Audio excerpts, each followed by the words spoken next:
According to the National Institute for Occupational Safety and Health, the rates of work-related injuries and illnesses are continuing to rise.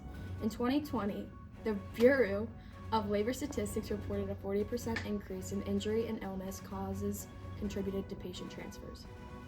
Through heavy amounts of research, professionals have identified that safe patient handling interventions have significantly reduced overexertion injuries by the principles of ergonomics. Ergonomics is defined as the design of work tasks to best suit the capabilities of workers. This project consists of safe and efficient ways to transfer patients from the bed to other movable devices. This allows workers to decrease the level of strain they're putting on their bodies, lowering the rates of work-related injuries many nurses face. At the same time, this also increases patients' healing time by limiting transfer-related injuries and providing a safe transfer route for clients. Collaboration among workers is important in trying to figure out ways to safely transfer patients while following the necessary steps to avoid strain and work-related injuries to medical professionals. With that being said, there has been an influx in client-related injuries from poorly executed transfer techniques demonstrated by professionals. These acts delay healing time and ultimately alter the client's health healing stage and quality of life.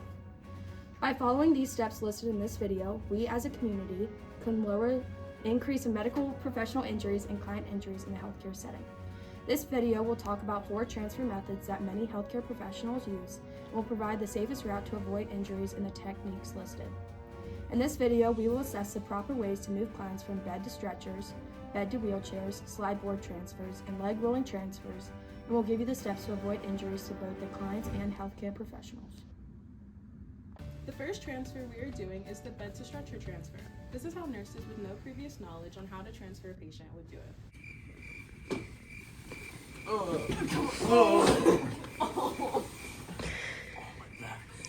goodness.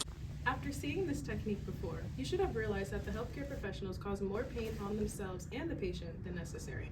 Here is the proper way to transfer a patient from a bed to a stretcher. For this scenario, we are only using a sliding sheet. Before you begin this transfer, it is important to follow these steps. Identify the number of staff needed for this movement. For this scenario, 3 to 4 people are needed. Hi, Jimmy. Hello. How are you doing today? Pretty good. Awesome. There's 4 of us here from the transfer team. We're gonna transfer you from bed to stretcher.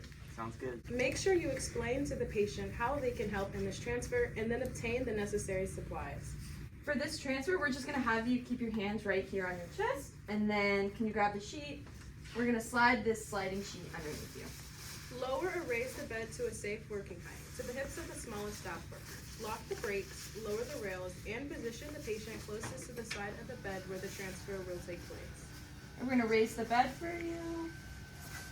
Roll the patient over to the side opposite to the stretcher and place the sliding sheet underneath the patient.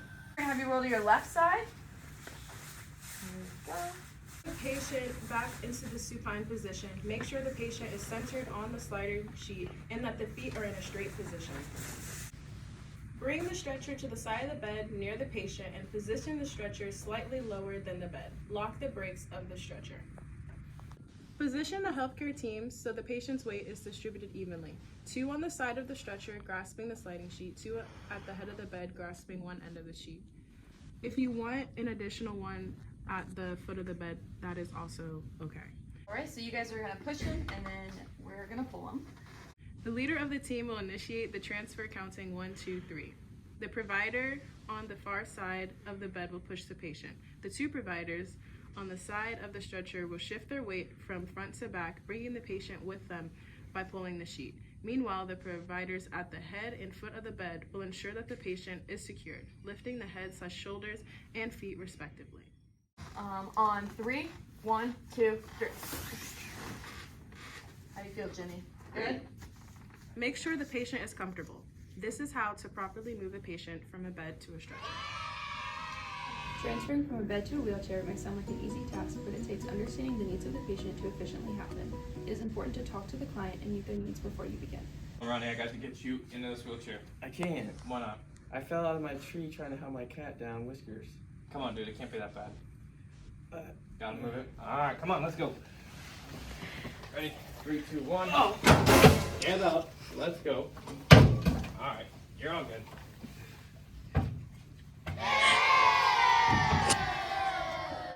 This is is the way to properly move a patient from a bed to a wheelchair. Depending on the patient's needs, this process should only take 1 to 2 nurses. Hi, what's your name and date of birth? Ron McDonald, 10/14/03. Alright, that matches your wristband. So today we're gonna move you from bed to wheelchair. Raise and lower the bed to a safe working height, lowering guardrails, placing the wheelchair next to the bed at a 45-degree angle, and ensuring the brakes are applied. If one side of the patient is weaker, the wheelchair will go on the healthier side. So we're gonna make sure the bed is lowered. Here it is. Sit the patient on the side of the bed with their legs off the bed and feet squarely on the floor. Put the patient's footwear on before beginning ambulation. If necessary, attach a gait belt / walking belt around the patient's waist. Alright, Ron, we're gonna have you swing your legs over. And I'll help you with this one. You can sit up for me. And we're gonna get your shoes on first.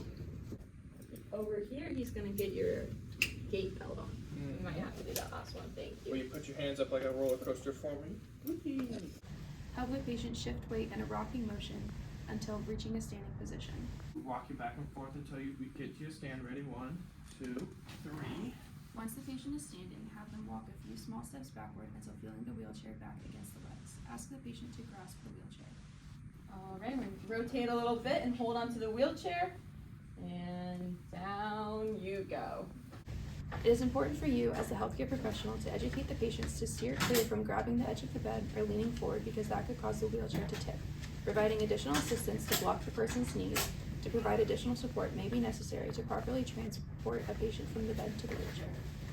For a slide boards transfer, the patient that we would use this for are paraplegic patients, patients with lower extremity amputations, and patients with decreased balance or strength at the lower extremities. Now we will show you how to properly move the patient. Your name and date of birth for us? My name is Dom Enos, 10/14/03. Okay, awesome. We're gonna transfer you from your wheelchair into your bed. Okay.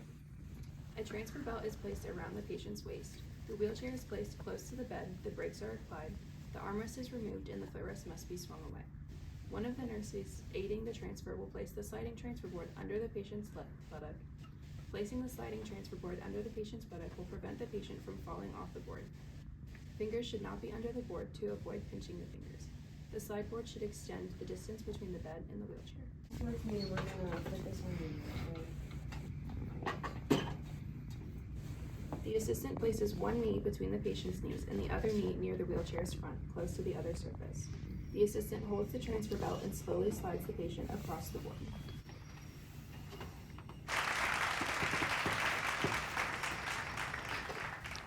After showing you this technique, we hope that you as a caregiver are able to efficiently move a patient using the slide boards transfer technique. By communicating with others in your caregiving team, you as a unit are able to transfer a patient efficiently and safely. Next, we are going to display how to properly do a log rolling procedure. Its purpose is to move a patient without moving their spinal column. In this method of transportation, their entire body is transferred as a single object. If a neck injury is the main concern for a patient, a firm neck support should be in place and traction should be a main focus in ensuring the patient is well cared for. The patient should be focused in a straight line and should have multiple assistants when performing this procedure. The patient should not move until proper examination and the proper tests are obtained.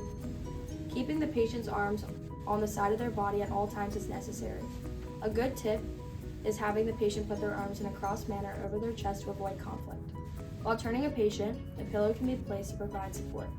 For patients with many injuries to the thoracic or cervical spinal column, many professionals do not recommend this transfer.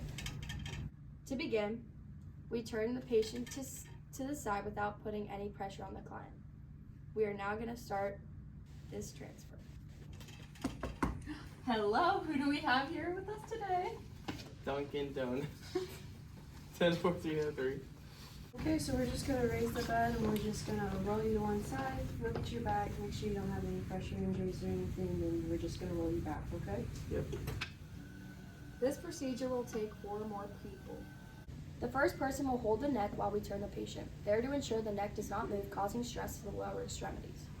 2 or more people will hold the torso, and each person's hand should crisscross with another person's hand. The last person will hold the back. The person holding the back of the neck will coordinate on a count of 3, and everyone will move in sync, turning the patient 90 degrees, allowing a back examination. Once this examination is finished, the nursing professionals keeping the spine aligned will count to 3 again and will turn the patient back to a supine position. This allows no pressure on the spinal column or any remaining CNS systems. Once you return the patient to a supine position, this transfer is finished. All right, Tim, we're gonna roll you on your side now.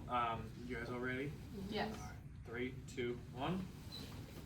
All right, back looks good. All right, rolling over in 3, 2, 1. I hope by learning how to effectively transfer patients, there will be a decrease in work-related injuries and client injuries caused by transfers. For more information on safe tips and tricks on transferring patients, you can visit the CDC guidelines and the National Library of Medicine. Thank you for attending this workshop, and we hope with this video we can decrease the amount of work and client-related injuries that occur on a yearly basis from poor execution and lack of knowledge.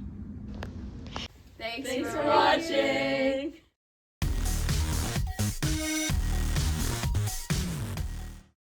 Are continuing to rise. Good morning. Hey. Think of like morbid things. Dead squirrels. Those make me tear up. Oh! Identify the number of staff needed for this movement. For this.